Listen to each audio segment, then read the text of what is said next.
First here, welcome, we're here again for lesson number 8. 8, I tell ya. And 8 is the favourite number of us pirates. You know why? Why is it a favourite number of us pirates? Because 8 is an important part of pieces of 8, which is that treasure.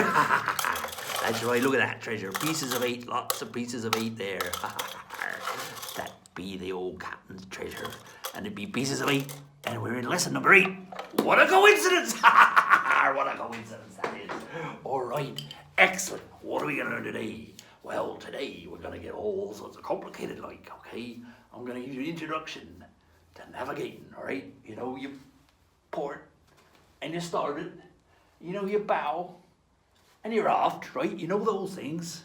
So next step was, where do you point the bow to get to somewhere, you know?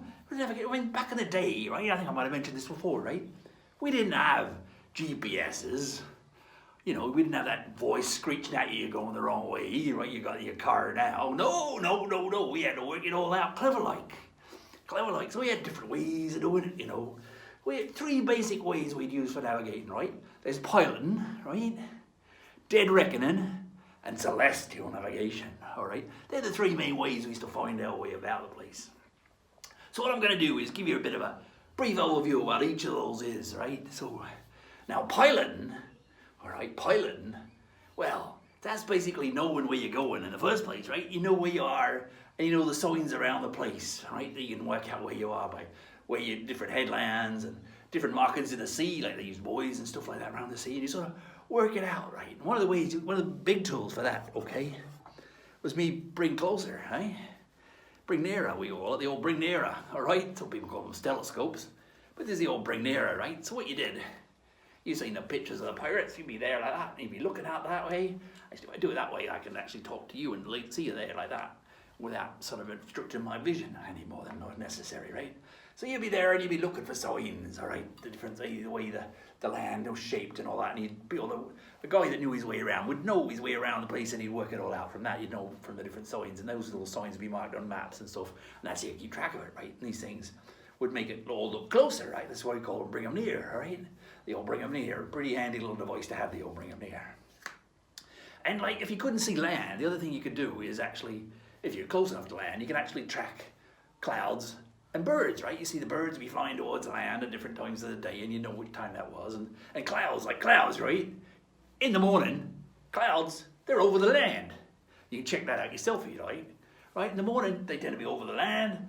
And in the evening, all right, they go out to sea. All right? So that's how you can tell which way the clouds are going. That'll tell you which way the land is, right? Depending on what time of the day it is. All right? So that's something else we know when you're piloting your way around. And, you know, we had things like called trade routes. So the boats, when they were traveling around, would follow set routes. And so people would know the way along that set trade route, right? And being pirates, we were mostly interested in picking off other ships, right? So we want the ships that would travel on the trade route. So we'd hang around the trade routes and we'd take them down. So, you know, piloting was pretty much our main, you know, thing. But occasionally you'd go out further and you'd use a thing called dead reckoning, right? Dead reckoning. You sort of working out where you're going with something called dead reckoning, okay? Now, for that, you need to know where you're starting, all right? Because that's the main part, the magic of that. If you're going from point A to point B, the most important thing is to know where point A is. Because if you know where you is, you can work out where you are going to and how to get there, right? It's okay? So, you'd have to know the direction you were sailing in, right? The speed, and for how long you've been doing it. And you record all that, and you can work it out on your map and draw it up, right? So how do you tell the direction? Well, you use a thing called a compass, right? There's my little hand compass, right? That's a little brassy number there, right? That. Okay, and you can see that. If you look down there at the compass, you can see there. The dark handle that way, right? That always points north, right? So that's pointing north at the moment, okay? And if I look down at it, there, right, that I can look down, and if I'm facing forward, basically I'm heading east. There, you can see the east, and you can work out exact degrees. It's got little degrees around the side, and you can work it out. And that shows you which way you're going, okay? So that gives me the degrees I'm heading in what direction, all right? Compass is on a ship, right? If we had a little ship compass, we'd have this one. You see this, right? That's it. We have it in a box to protect it, and it's sitting on a thing called a gimbal, right? The gimbal allows it to rock around, so it actually stays straight, and the thing rocks underneath it, right? So it's like, you could say it's rocking around like that, but it is actually staying straight all the time and that round. So that way you're getting a steady read. Because if you're trying to look at a compass and it's moving around, it's going to jiggle about like mine did there, like that. When I was trying to hold it there for you, if I move it around, it jiggles, right? Can you see that jiggling about? So you're not getting an accurate read. So on a ship, you have it in a box there, right, to protect it, and sitting in a gimbal, you sit that on your table, and you can make a reading, and you can see which way you're going. So that's good. Now, after you know the direction, you got to know the speed of the boat. Now, how do you work out the speed of the boat? All right, well, we had a thing called a log line, right? A log line. Now, a log line, all right, because you heard the book, the log book, right? Well, this is all connected to it. This is a log line, and it looks something like that one, right? That's it. See, it's just a big line on the thing that turns around when you hold it, right? And you got a big thing of wood at the end of it, right? That it's tied to. And you go to the back of your ship, right? And you toss it over. Okay? Then you got an hourglass. That's what that is there, an hourglass. You make that out, right? And that hourglass, right? It measures 30 seconds. Okay, so what you do? You've got it over the back of the ship, right? Off the bow, off the aft, the aft of the ship there. Sometimes called the stern. I think that's where stern face comes from too, because the back of the ships are always like that sort of shape. When you look at the back of the old sailing ships, they've always got that roundy shape, like that, so they look very stern. So maybe that's why it's called a stern. You'll have to look down and see yourself. Right, so what happens was, the wooden bit tied to the rope gets tossed over the back. Then they let go of it for the 30 seconds at a time out. The sands would go through, and it'd take 30 seconds for all the sands to go down. And as they did that, right, the rope would get pulled out.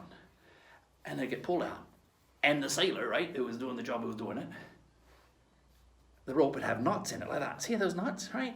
And so the sailor would have his fingers on the knot, and he'd feel the knots, and he'd count them as they go through. So 1, 2, 3. Okay, the knots would go like that through his hands. And they would just count out how many would go through his hands in 30 seconds, right? So that would have it. And that's how many knots they were traveling, right? Speed at sea is measured by knots. And that's because they used to actually have knots tied into the rope they were measuring it on, right? Sailors, we don't try to trick you, right? We call things what they are, you know? So that's what it was. Knots, because we used to count knots to measure the speed, okay? And these knots, well, these are closer together than what they were. They were in the old measurements, right? They were measured at 47 feet and 3 inches apart. And that would give you a nautical mile, okay? A nautical mile, which they call a knot. All right, so that's how that all works. And you would do that. What you would do is you could work out your speed from that, okay? So you know you were traveling at 20 knots in a easterly direction, and then you would work out for how long. So for the last half hour we've been traveling that far. And you put it in your have a little charts, all right, where it's all measured down, and you work out how far that is, and then you get your map, and you'd measure between the 2 points, and you'd know you've traveled to about there, right? And that's where you are. So you know I'm going east. If I go east on the map, boom, boom, and you work it out on the lines of the map. Okay. Got my map here, right? There you go. You see this map, right? So you'd measure it up. So if he was heading east, that'd be that way. So if I was going that way, you'd just measure it up and you'd line it and you'd say, that's right, I'm about there, right? But every now and then, you'd have to check exactly where you were. And for that, clever blighters that help work it all out. And they've made these lines of the map. You see how the map's got lines on it, right? They're called longitude and latitude, right? So the whole Earth has been gridded up.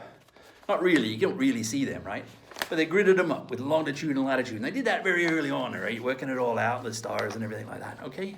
So, latitude and longitude. How do you tell which is which? Well, the latitude is easy, right? They're the ones that go up, step up like that.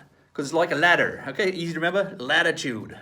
It's not spelled like that, but it is like that, a latitude. You climb up the latitude, all right? And longitude are the ones that go around the other way. The ones that go up and down like that. So the latitudes are the cross ones. The longitudes are the ones that go up and down between the poles, and that's how you go. So, how do you work out what latitude you are? All right, well, you do that by using the North Star. Well, we in the North use the North Star. In the South, you would use the Southern Cross, but that's a bit more complicated, right? You know the Southern Cross? Well, we call it the crux, right? The Southern Cross, right? You know how it's 4 stars, or 5 stars, on your map, right? Kiwis, they only got 4. And it's got, like, there's 3 close together, all right? And there's one further away, a long one away like that, right? Sort of like that, if you look at my fingers on the thumb there.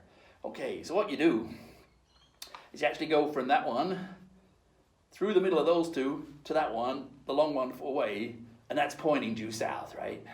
And you use some other stars called the pointers, and you work out exactly where the South Pole is, right? But again, that's more complicated. So we're just sticking to the North Star because that's one star.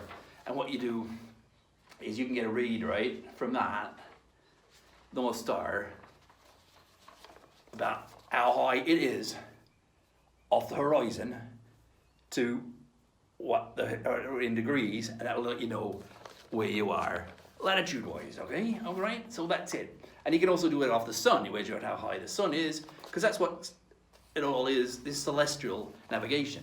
The celestial being bodies in the sky, like stars, and the sun, all right? So you do it like that. It's that, the North Star. So what you do is you use the sextant, right? See the sextant? That's the sextant there. Complicated bit of kit, that, right? You look through this end, it's got little mirrors in that, and you capture the light of it, and you line up the star with the horizon inside the sextant, all right? And that gives you a reading in degrees, how high it is. So if it's 45 degrees above, that tells you, right, that's 45 degrees. But what happens is the stars, they move like the sun, all right? It's okay. So you still got to do a few more calculations, right? And some clever people have done a lot of these calculations for you, so you've got books to refer to. So you can put that figure in, but you got to know what your real time is, okay? What time it is. Now, I need it. And how do you know what time it is? Well, you want to know what time it is. To know, oh, sorry, that's your longitude. I'll go to that. But so that gives you that. So it gives you a latitude. You put that in there, and you got the charts, and you know what day it is, and you look at the charts that, and that'll tell you where your latitude is, like how far you are away from the North Pole, by how many degrees, and where you are when you compare them all together, right? So the longitude, for the longitude, that's a bit more tricky, right? So with that, what we do is we have clocks on board. Really accurate clocks, right? We keep them boxed on the gimbal too, to keep them from rocking around and shaking them up there and things, because it's really important they see the right time. So from your home port, which is Greenwich, right? We do it from Greenwich. You set that up. So it's always running on Greenwich time, all right? Okay? Then at midday where you are, right? You take your sextant, okay? How do you know when it's midday? Well, you take your sextant, right? And when the sun is exactly 90 degrees up, all right? 90 degrees from the horizon, okay? Because you can measure the sun from the horizon as well as the stars, right? Because the sun is a star, so you do the same thing. When it's 90 degrees up, that's noon, right? So you do that every day. You do the sun read at noon, right? And what you do is you look at your clock, right? And your clock will tell the time in Greenwich, okay? So if at noon where we are, okay? At noon where we are, if that is 3 o'clock Greenwich time, the time on your clock, all right? That means you're at 45 degrees. How do I know that? Well, luckily, this all happens evenly, right? So every 15 degrees is an hour. That's how they work all the time shows out. So it all fits together, makes it easy to work things out. So every 15 degrees, it happens 15 degrees for every hour you pass, right? So there it is. So if it's noon here, 3 o'clock at Greenwich, that's 3 hours. 3 times 15, that's 45. So you put the 45 in the other chart, and then you've got your latitude. So your latitude and your longitude cross, that you see on the map, right? That, all right? And you work out where they are, and that tells you where you are in the sea, right? That's celestial navigation. Pretty tricky, all right? We talked about the Southern Cross and all the gimbals and all that sort of stuff. So you got a bit of an idea of how you navigate around, finding your longitude and latitude and how you work it out. And remember the crows, we talked about the crows, and all that sort of stuff, all right? So that gives you a bit of an idea of how you'd find your way in the sea. I think I've covered just about everything I was going to cover, the hours here and all that kind of stuff. So I think it's time. I'm going to share another little ditty with you, right? Just another little ditty, right? This one was written by my old mate, the old shanty singer, the old guy, Captain Patrick O'Campbell used to love to sing this one, all right? Old Pat used to love to sing this one all the time, right? This one's a bit of a vanity base because it's a bit about me as well. But I'll see if I can manage it too. But this is, again, it's a foxhole one. This one's sung for pleasure. But you can hear it. It'd be a good one to work. And if you're working on knocking something in, or just sweeping the deck, or doing something like that, it's got that sort of roll and thing to it like that. But here it is. This one's called Captain and Silly, this one. So we'll give it a go, see if it works. Maybe I'll blow my whistle here and you can edit it out later. But we'll see how we go. All right, here we go. Here we go. I'm just going to sing this one because it's you can join in if you want to join in. Maybe you play it back and all that kind of stuff. It's the magic of video. You got so things you got these days. GPSs and videos and phones that tell you what to do. Everybody's telling you what to do. But me, I just like to hang out in the sea and enjoy the waves floating and just rove about and do that kind of stuff. And that's what I'm teaching about here. You can do that. Don't you know? I just realised I don't think we've gone arr! Have we gone arr yet? I don't think we have. Come on, guys. Give me an arr! Oh, that's good, that's good. Give me another arr. Arr! Now put them all together in a nice spell. Arr! Very good, arr. We got very serious in this lesson, didn't we? Not enough arrs for us. You know, I don't know me arrs from me elbows, I guess. You know, that's how it goes. Arr! Who knows? But we're learning, aren't we, all the time? We're learning things about going off to sea. Arr, I think you made up, go out and hunt some treasure. So I'm being in a bit of a hurry to get through all this one, but we're there now, we got there. So I'm gonna sing, all right? Still no sign of that old scurvy dog, the old Wilson.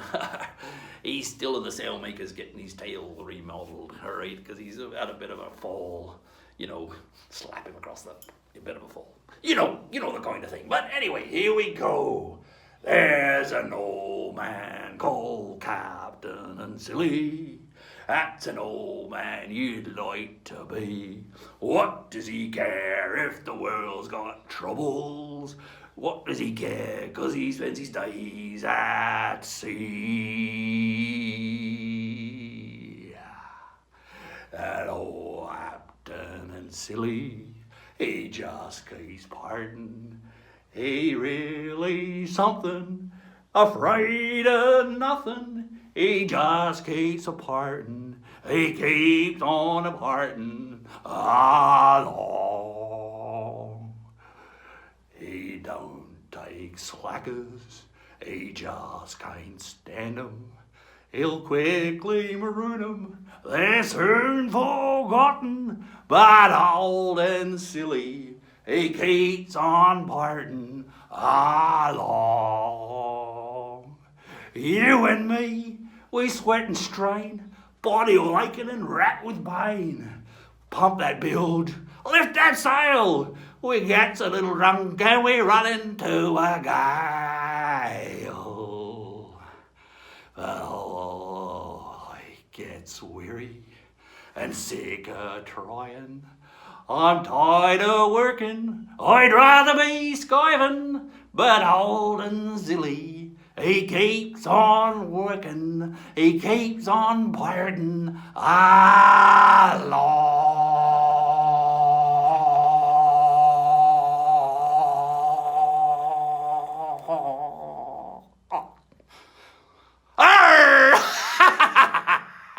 That one there be for young Paddy Campbell. All right there. I think we've just about finished this. We've knocked the old navigation on the head. You've got a bit of an idea, right? When we're talking about the time as well, next week we'll cover the shifts, right? Because we measure the time and take the speed of the boat every half hour, right, as each of the watches. So I'll talk about the watches and that stuff here. We'll have the bell and we'll read the bell and I'll tell you how it all works, how we tell time and all that sort of stuff on the ship. So that'll be next week, along with some stuff about pirate flags and some of those old bloggers that used to sell them and sail under them and stuff like that, and the kind of things they did, and a bit about their personalities, because your flag tends to represent your personality a bit, you know, some of the flags, some of them flamboyant piratey types, you know. Us working day pirates, we just go with the standard old one like I got here, the old Jolly Roger, your standard old bod there, the old one. But some of them get right fancy. But not me, because I'm Captain Silly, a working day pirate, which you can be too after learning all these great lessons. But now we're finished about the navigation, so it's time for me to pipe us down and head off to me bunk. Avast me, lovers! I'll be seeing you next week.